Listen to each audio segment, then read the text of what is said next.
નમસ્કાર, ન્યૂઝ 10 માં આપનું સ્વાગત છે। હું છું આપની સાથે હિરલ મહેતા। જમ્મુ કાશ્મીરમાં ભારે વરસાદ વરસતો અહીંયા વાદળ ફાટતા ભૂસ્ખલન થયું છે। અનેક જગ્યાએ આવી જ પરિસ્થિતિ જોવા મળી રહી છે, ત્યારે ભૂસ્ખલનના કારણે અનેક લોકો અહીંયા ફસાયા છે।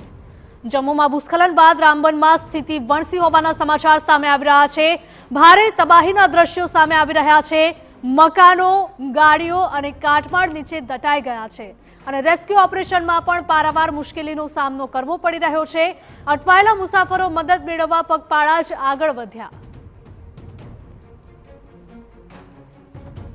જમ્મુ કાશ્મીરના રામબન જિલ્લામાં ભારે વરસાદ વરસ્યો બાદ વાદળ ફાટવાની ઘટના ઘટી હતી અને તે પછી ભૂસ્ખલનની ઘટનાએ ભયાવહ તબાહી મચાવી દીધી। દુર્ઘટનામાં અત્યાર સુધીમાં 3 લોકોના મોત નીપજ્યા છે, પરંતુ હાલ ઘટના સ્થળેથી જે દ્રશ્યો સામે આવી રહ્યા છે તે અત્યંત ભયાવહ છે। રસ્તા, મકાનો, દુકાનો બધું જ બરબાદ થઈ ચૂક્યું છે અને બરબાદીના આ દ્રશ્યો તમે સ્ક્રીન પર પણ જોઈ શકો છો। જમ્મુમાં ભૂસ્ખલન બાદ રામબનમાં સ્થિતિ વણસી છે। ભારે તબાહીના દ્રશ્યો સામે આવી રહ્યા છે। મકાનો, ગાડીઓ કાટમાળ નીચે દટાઈ ગયા છે તેવી પરિસ્થિતિ સામે આવી રહી છે। રેસ્ક્યુ ઓપરેશનમાં પણ પારાવાર મુશ્કેલી વેઠવાનો વારો આવ્યો છે। અટવાયેલા મુસાફરો મદદ મેળવવા માટે પગપાળા જ આગળ વધ્યા।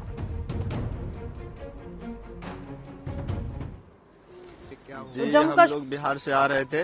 इधर बहनियाल में 24 घंटा से रुके हुए हैं। रास्ता पूरा बंद है। कई गो मकान गिर गया है और वो गाड़ी वाड़ी भी नीचे दब गया है। पहाड़ पशु आया है और हम लोग जा रहे हैं श्रीनगर। ठीक है, तो हम लोग पैदल ही जा रहे हैं। रास्ता पूरा बंद है। कितने लोग हो आप? क्या हो देखा था आपने? हम लोग तो है लगभग बहुत बंदे हैं, लेकिन फिलहाल कम ही बंदे जा रहे हैं आगे बढ़ के। यहाँ पे जो ऐसा मंजर कभी नहीं देखे हैं। यहाँ पे काफी दिन से आ रहे हैं। हम लोग भी 8-10 साल से आ रहे हैं। यहाँ पे देख रहे हैं बहुत गाड़ी वगैरह दबा हुआ है और कोई यहाँ पे हेल्प करने वाला नहीं है। घर वगैरह भी दबा हुआ है, आदमी भी उसके नीचे दबा हुआ है। कोई यहाँ पे हेल्प करने वाला है ही नहीं। अब जा रहे हैं, आगे देखते हैं क्या होता है। कब से चलना शुरू किया है आपने? अभी तक तो हम लोग 10 किलोमीटर चल चुके हैं पैदल।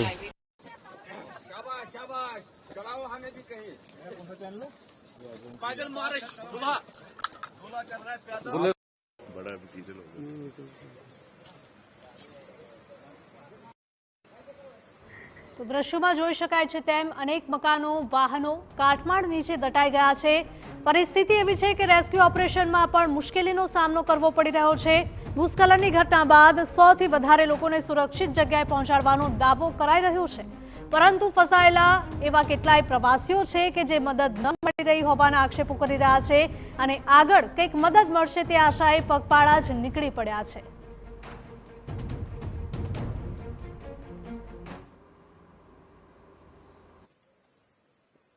તો જે પરિવારો પ્રસંગ લઈને બેઠા હતા તેમની સ્થિતિ કફોડી બની ગઈ છે।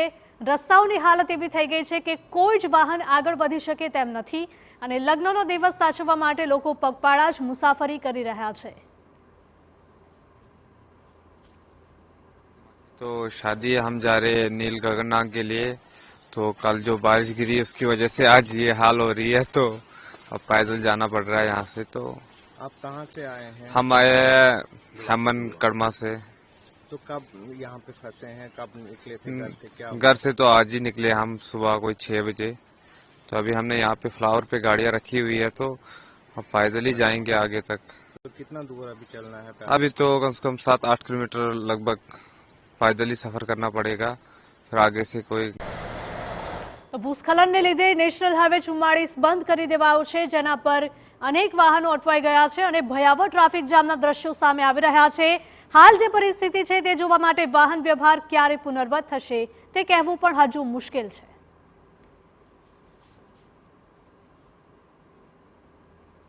તો જમ્મુ કાશ્મીરના આ દ્રશ્યો એક બાદ એક સામે આવી રહ્યા છે। અહીંયા ભૂસ્ખલન બાદ રામબનમાં સ્થિતિ વધારે ને વધારે વણસી રહી છે।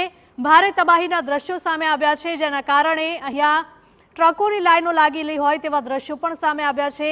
અનેક કિલોમીટર સુધી ટ્રાફિક જામના દ્રશ્યો જોવા મળ્યા। રેસ્ક્યુ ઓપરેશનમાં પણ પારાવાર મુશ્કેલીનો સામનો કરવો પડી રહ્યો છે।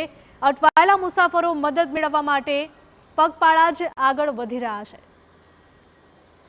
તો જમ્મુ કાશ્મીરના રામબન જિલ્લામાં ભારે વરસાદ વરસ્યો અને ભારે વરસાદ બાદ વાદળ ફાટવાની ઘટના ઘટી અને પછી ભૂસ્ખલનની ઘટનાએ ભયાવહ તબાહી મચાવી દીધી।